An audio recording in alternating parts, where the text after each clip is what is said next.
Hello and welcome to Football City. Why are some of the teams in the traditional Premier League top six so inconsistent at the start of the season?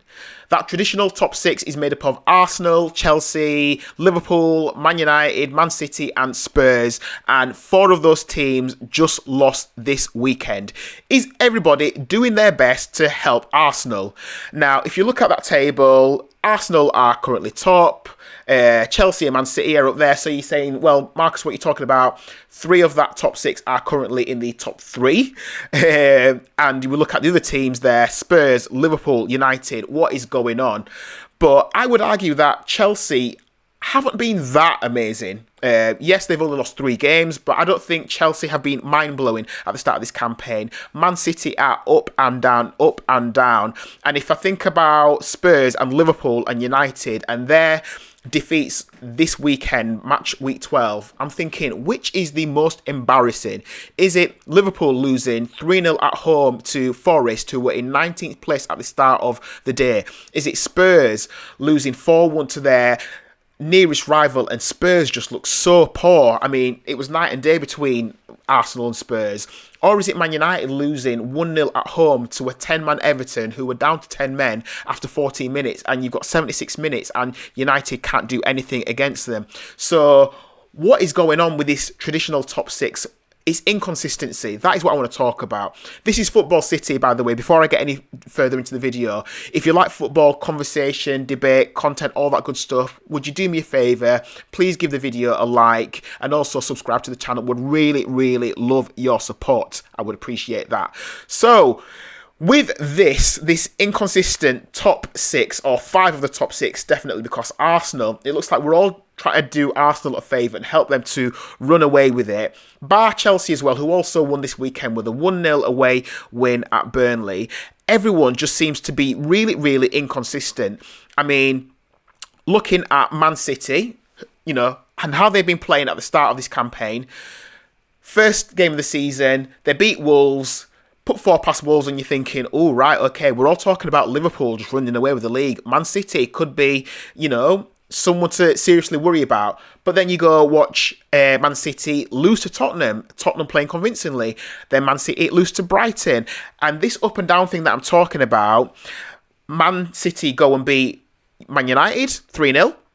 Then they lose to Villa. Then they beat Bournemouth. Then they beat Liverpool and again look very convincing. And then they lose to Newcastle. So Man City have already lost a third of their games. They've lost 4 out of 12. But then again, so have Spurs. Man United, they've all lost 4 in their 12. And Liverpool, again, another team where you're talking about inconsistency. What kind of team goes out and wins 5 and you're thinking, oh my gosh, Liverpool are just going to walk this. And then they lose 6 of their next 7. So Liverpool have won 6 and lost 6. It is such inconsistency. Going back to Chelsea, who are currently second in that table, so you got to give them their flowers because the table doesn't lie. They're on a good run of form, having won 4 out of their last 5, beating the likes of, they've beaten Forest, they've beaten Spurs, just beat Burnley away this past weekend. Chelsea have also beat Liverpool. Chelsea have been playing well, but I also feel like Chelsea are gettable. Man United, we beat them. Brighton beat them. Sunderland beat them. So Chelsea are capable of being inconsistent if you, don't look at the last 5, but Chelsea are a team who I feel like you can't get at. And this is what I like about the Premier League. I like it when you feel like anyone can beat anyone else. I don't like it when you've got the typical top 4 teams or top 6 teams who just beat everybody else, because I feel like it gets boring. Equally, I like it when you see teams in the bottom 3 who look like they can beat teams above them as well.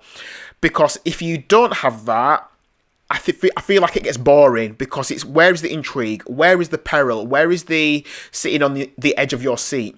I like it that you've got Forest beating Liverpool, because if you just expect Liverpool to beat Forest 5-0 at Anfield, where is the excitement? Where is the shock factor? Where is the wow factor? If you've got Sunderland going to Chelsea and you just expect Chelsea to beat them 4-0, where is the, oh my gosh, did you see what happened? Otherwise, you might as well just wait for match of the day and just see what happens there. So I don't mind I'm saying this cautiously. I don't mind my team, Man United, losing sometime. I don't mind us losing 1-0 to Everton. It's their manner of the defeat. It's the nature of the defeat. If it's a game where I feel like we're going for it, I don't mind us losing occasionally. It's the manner. I just felt like we weren't really laying a glove on them. I just felt like they were too defensive. Anyway, I could talk about Man United for a long time. I'll do that in another video. So it feels like with everyone else being inconsistent to some level, I feel like we all are trying to help Arsenal run away with the league, because Arsenal look like the only team who are playing consistently well week in, week out, always look like a threat, always look like they're going to score, always look dangerous, and everyone else just seems to be inconsistent and poor and average. And this time last year, it was Liverpool who were having similar joy, with no one looking like they could beat them. I mean, of all the teams that have played Arsenal this season, the biggest amount of respect I have to give is to Sunderland, who looked like they actually wanted to lay a glove on them. Sunderland scoring first, looking good, and maybe if it wasn't for that midfielder who tried to dribble out of his own half, which gave Arsenal a goal back, maybe Sunderland could have gone and won that game 2-1 instead of 2-2. Who knows? Everyone else playing badly, I feel, also makes Arsenal look even better. So whilst I'm talking about that traditional top six, Arsenal, Chelsea, Man City, Man United, Liverpool, Spurs, I'm not actually having a moan that some of those teams aren't in the top six at the moment, because you've got to say respect to Palace. Respect to Sunderland. You know, Palace are a team. I always think of Palace as being the 12th place team. That seems to be roughly where Palace end up each season. So respect to Palace for pushing and getting right up there. Respect to Sunderland, who weren't even here, haven't been here for years and years. But respect to Sunderland for coming up and saying, you know what? We're not just about survival. We want to play. We want to establish ourselves in the Premier League. We want to be here, man. So we're not come here to be whipping boys. So respect to them, and also respect to Villa as well, who'll be saying, you know what, we belong up here too. You know, we qualified for Champions League not so long ago. It's just that the traditional teams aren't where we expect them to be. So can anyone challenge Arsenal for the title this season? I feel like it's just Arsenal who are going to run away with it now. Can Chelsea, their nearest competitor at the moment, in second position, can they mount a challenge? This weekend, we've got Chelsea versus Arsenal, and I, for one, will be cheering on Chelsea, because I want the league to be interesting. I don't just want one team to run away with it. I think it's boring when that happens. I'm not a Chelsea fan. I just want it to be challenging and interesting. And by the way, I would love it. Even though I think Arsenal look like the best team, I think they're going to win it. I would also love it if they bottled it again. I would love it if they bottled it yet again. I think that would be absolutely hilarious. I do think Man City will improve. I think they're probably the next best thing in terms of challenging for the league. I don't think Chelsea have the strength to mount a proper title challenge. I think they're a young team. I don't think they've got it. I think Liverpool's title challenge is done. Forget about it. It is over.